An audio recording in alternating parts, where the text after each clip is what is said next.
আজকে আমরা দাম প্রভাব ইকুয়াল বিকল্প প্রভাব যোগ আয় প্রভাব এই প্রমাণটি করব। অর্থনীতির উপযোগ টপিকে এই টপিকটি অনেক বেশি আসে। তো দাম প্রভাব বলতে কি বোঝায়? দাম প্রভাব বলতে বোঝায় কোনো দ্রব্যের দামের পরিবর্তনের ফলে ভোক্তার ভারসাম্য তথা ক্রয়ে যে পরিবর্তন হয় তাকে বলা হয় দাম প্রভাব। আর এই দাম প্রভাবকে দুইটা ভাগে ভাগ করা যায়। একটি হচ্ছে বিকল্প প্রভাব, অন্যটি হচ্ছে আয় প্রভাব। বিকল্প প্রভাব কি? বিকল্প প্রভাব হচ্ছে যে দুটি দ্রব্যের মধ্যে একটি দ্রব্যের দাম স্থির থেকে অর্থাৎ একটা দ্রব্যের দাম যদি চেঞ্জ না হয় এবং সেক্ষেত্রে যদি আরেকটি দ্রব্যের দাম পরিবর্তন হয় তাহলে ভোক্তা কি করবে? যে দ্রব্যের দাম কমে গিয়েছে সেই দ্রব্য অধিক পরিমাণে ক্রয় করবে, আর যে দ্রব্যের দাম কমেনি সেই দ্রব্য কি করবে? কম পরিমাণে ক্রয় করবে। এই আচরণটি হচ্ছে বিকল্প প্রভাব। আর আয় প্রভাব জিনিসটা কি? যে একটি দ্রব্যের দামে যদি পরিবর্তন আসে, ধরে নিলাম একটা দ্রব্যের দাম 400 টাকা থেকে কমে 200 টাকা হয়ে গেল, তাহলে এক্ষেত্রে ভোক্তা কি হলো? 200 টাকা বেঁচে গেল। অর্থাৎ একই পরিমাণ পণ্য কিনতে এখন ভোক্তাকে 200 টাকা কম খরচ করতে হবে। তার মানে হচ্ছে ভোক্তা 200 টাকা আয় বৃদ্ধি পেয়েছে। তো আয় বৃদ্ধি পেলে কি হয়? অবশ্যই ভোক্তার ভারসাম্যের পরিবর্তন বা ক্রয়ের পরিবর্তন আসে, সেটি হচ্ছে গিয়ে আয় প্রভাব। তার মানে আয় প্রভাব কি? আয়ের পরিবর্তনের ফলে ভোক্তার ভারসাম্যে যে পরিবর্তন আসে সেটি হচ্ছে গিয়ে কি? আয় প্রভাব। তো দাম প্রভাব এটিকে দুইটি ভাগে ভাগ, এটি কিভাবে ব্যাখ্যা করা যায় আমরা দেখি। দাম প্রভাবের জন্য আমাদের প্রথমে একটি বাজেট রেখা আঁকতে হবে, এটির নাম হচ্ছে এ বি, এবং আমাদেরকে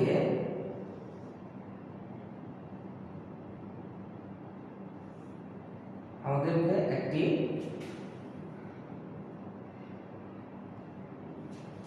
নিরপেক্ষ রেখা অঙ্কন করতে হবে। তাহলে এই যে বাজেট রেখা এবং নিরপেক্ষ রেখা এই বিন্দুটিতে ছেদ করেছে, ধরলাম এটার নাম হচ্ছে ই।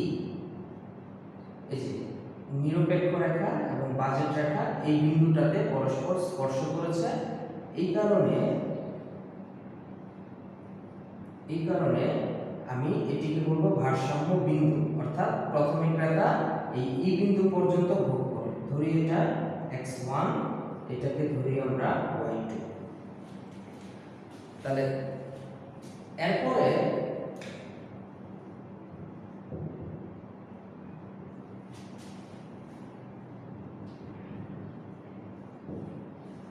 এখন যদি y দ্রব্যের দাম স্থির থাকে আর x দ্রব্যের যদি দাম কমে যায়, ধরলাম y দ্রব্যের দাম আগে যা ছিল তাই থাকলো আর x দ্রব্যের দাম 400 টাকা থেকে কমে 200 টাকা হয়ে গেল, তার মানে এখন কি হয়েছে? দ্রব্যের দাম কমে গেছে, তাহলে ভোক্তা কি করবে? তার ক্রয়ে কি আনবে? পরিবর্তন আনবে।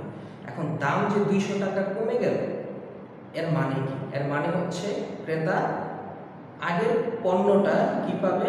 আরো কম মূল্যে পাবে, যার মানে কি? প্রকৃত আয় বৃদ্ধি পাবে। তো প্রকৃত আয় বাড়লে এই বাজেট রেখাটি ডান দিকে চলে যাবে, বাজেট রেখাটি ডান দিকে চলে গেল, এটার নাম দিলাম আমরা এ। এটি হচ্ছে আমাদের দ্বিতীয় নিরপেক্ষ রেখা। তাহলে এই যে নতুন বাজেট রেখা এবং পরবর্তী নিরপেক্ষ রেখা এই বিন্দুটিতে আমরা ধরে নিলাম ভারসাম্য লাভ করছে, এটির নাম দিলাম আমরা এফ বিন্দু। তাহলে এই ক্ষেত্রে ক্রেতা আগে x1 পর্যন্ত পণ্য ক্রয় করত, এখন x দ্রব্যের দাম কমার কারণে ধরে নিলাম এটি x3 পরিমাণ ক্রয় করবে। তাহলে এই যে দামের পরিবর্তনের ফলে এই যে x দ্রব্যের দাম কমে গেল, এর ফলে কি হলো? x দ্রব্যের ক্ষেত্রে ভোক্তার কিছু অর্থ বেঁচে গেল, যার মানে কি? প্রকৃত আয় বাড়া। প্রকৃত আয় বাড়লে বাজেট রেখাটি কোথায় যায়? ডান দিকে স্থানান্তর হয়। এক্ষেত্রে নতুন নিরপেক্ষ রেখা এবং নতুন বাজেট রেখা এক বিন্দুতে ছেদ করায়, এই এক বিন্দুকে আমি কি বলবো? দাম প্রভাব বলবো। তাহলে দাম প্রভাবের ফলাফল কতটুকু স্যার? x1 x3।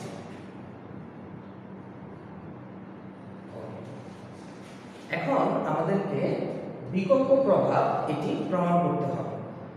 400 টাকার পণ্য যেটি কমে 200 টাকা হয়ে গিয়েছিল, 400 টাকার পণ্যের দাম, এই যে 400 টাকার পণ্য সেটি কমে কি হয়ে গেল? 200 টাকা হয়ে গেল। তো যেহেতু এখানে 200 টাকা বেঁচে গিয়েছে, তাহলে ক্রেতা কি করবে? 200 টাকা কমে গেছে, 400 থেকে কমে 200 হয়েছে, তার মানে আগের পরিমাণ পণ্য 200 টাকায় পাওয়া যাচ্ছে। আবার যে 200 টাকা বেঁচে গেল, সেই 200 টাকা দিয়েও ক্রেতা কি করতে পারবে? অধিক পরিমাণে ক্রয় করতে পারবে। এখন অধ্যাপক হিগস তিনি বলেছেন, এই যে 200 টাকা বেঁচে গিয়েছে, ক্রেতার যে বা ভোক্তার যে 200 টাকা বেঁচে গিয়েছে, এটি যদি তার কাছ থেকে তুলে নিয়ে আসা হয়, তাহলে কি হবে? আগের 400 টাকা এবং বর্তমানে 200 টাকার মূল্য কি হয়ে যাবে? সমান হয়ে যাবে। এই জিনিসটা আমাদের ভালোভাবে বুঝতে হবে। কি? 400 টাকার পণ্য কমে কত হয়েছে? স্যার 200 টাকা হয়েছে। তার মানে আগে 400 টাকা যে পরিমাণ পণ্য পাওয়া যেত, এখন এই 200 টাকা দিয়ে কি আগের পরিমাণ পণ্য পাওয়া যাবে। এবং যেহেতু 200 টাকা অতিরিক্ত বেঁচে গেছে, তাহলে আগের পণ্য থেকেও কি আরো বেশি করে পণ্য ক্রয় করা সম্ভব। তার মানে এই 400 টাকার এবং 200 টাকার মূল্যটা কি না? সেম না। তো অধ্যাপক হিগস তিনি বলেছেন যে এই যে প্রকৃত আয়টা বেড়ে গেল, এটা যদি ভোক্তার কাছ থেকে কেউ তুলে নেয় বা রেখে দেয়, তাহলে এই 400 এবং 200 টাকার মূল্য কি হয়ে যাবে? সমান হয়ে যাবে। তো তখন ভোক্তা কি করবে? তখন ভোক্তা আগে যে পরিমাণে তখন ভোক্তা কি করবে? তখন ভোক্তা যে পণ্যের দাম কমেছে সেটি অধিক পরিমাণে ক্রয় করবে, আর যে পণ্যের দাম কমে নাই সেটা কি কম পরিমাণে ক্রয় করবে। এটি হচ্ছে বিকল্প প্রভাব। এবং বিকল্প প্রভাবের জন্য অধ্যাপক হিগস একটি বিকল্প প্রভাব প্রমাণের জন্য অধ্যাপক হিগস যে কাজটি করতে বলেছেন, সেটি হচ্ছে যে বাজেট রেখা বৃদ্ধি পেয়েছিল, সেই বাজেট রেখাকে কি বাম দিকে নিয়ে আসার জন্য বলেছেন। এটির জন্য আমাদের যে কাজটি করতে হবে, বিকল্প প্রভাব প্রমাণের জন্য প্রথম নিরপেক্ষ রেখা নিচের একটি বিন্দু আমাকে নির্বাচন করতে হবে, এবং এর ভূমি অক্ষ বরাবর একটি দাগ দিতে হবে, এবং এর লম্ব অক্ষ বরাবর একটি দাগ দিতে হবে।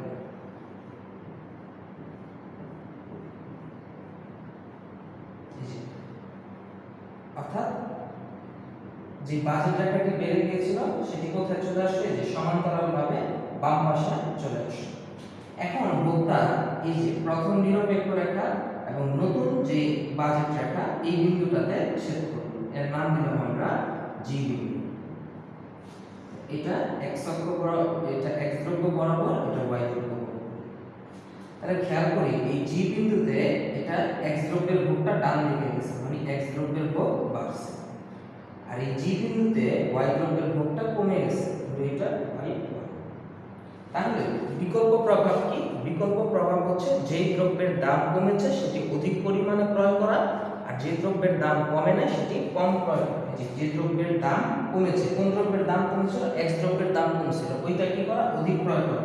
তাহলে এই যে এটা অধিক ক্রয় করলো, আর যার দাম কমে নাই, ওয়াই দ্রব্যের দাম কমে নাই, এই জন্য ওয়াই দ্রব্যটা কি করলো? কম করে ক্রয় করলো। তাহলে এই ই থেকে এফ হচ্ছে আমার দাম প্রভাব, আর ই থেকে জি হচ্ছে আমার বিকল্প প্রভাব। কতটুকু? x1 x2। বিকল্প প্রভাব কতটুকু? x1 x2।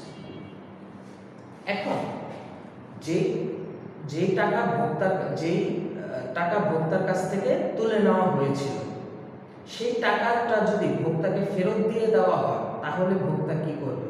অবশ্যই আগের থেকে বেশি পরিমাণে ক্রয় করতে পারবে।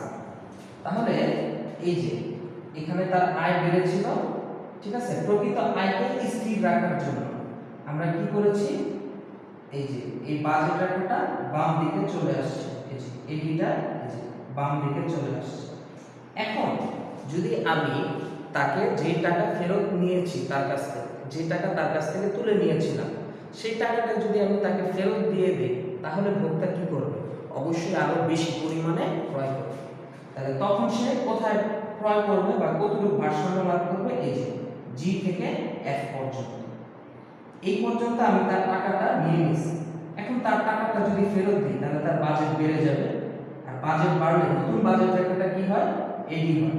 আর তখন কোথায় ভারসাম্য লাভ করে, এফ। তাহলে জি থেকে এফ, এটি কি আমার আয় প্রভাব। জি তে হচ্ছে x2, এফ এ হচ্ছে x3, তাহলে x2 x3 এটি কি আমার আয় প্রভাব। এখন দেখি এই যে x1 x3 এর মধ্যে দুইটা পার্ট, একটা হচ্ছে x1 x2 আর একটা হচ্ছে x2 x3। এই দুইটা যোগ করলে পুরোটা কি হয়, দাম প্রভাব হয়। তার মানে দাম প্রভাবকে আমরা দুইটা পার্টে ভাগ করতে পারি, একটা হচ্ছে বিকল্প প্রভাব এবং একটা হচ্ছে আয় প্রভাব। এই দুইটা সমষ্টি কি আমার দাম প্রভাব। তাহলে তোমরা পরীক্ষায় কিভাবে বর্ণনাটি লিখবে, বর্ণনা লিখবে লম্ব অক্ষে y দ্রব্য, ভূমি অক্ষে x দ্রব্য বিবেচিত হয়।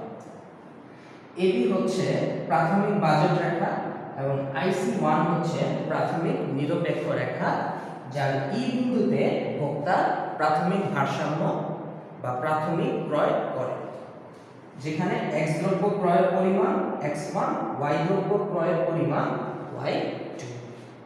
এরপরে লিখবে যে ধরি y দ্রব্যের দাম স্থির থাকলো এবং x দ্রব্যের দাম কমে গেল। তো x দ্রব্যের দাম কমে গেলে এই বাজেট রেখাটি x দ্রব্য বরাবর সম্প্রসারিত হবে। এই যে এই বাজেট রেখাটি x বরাবর কি হলো, সম্প্রসারিত হবে।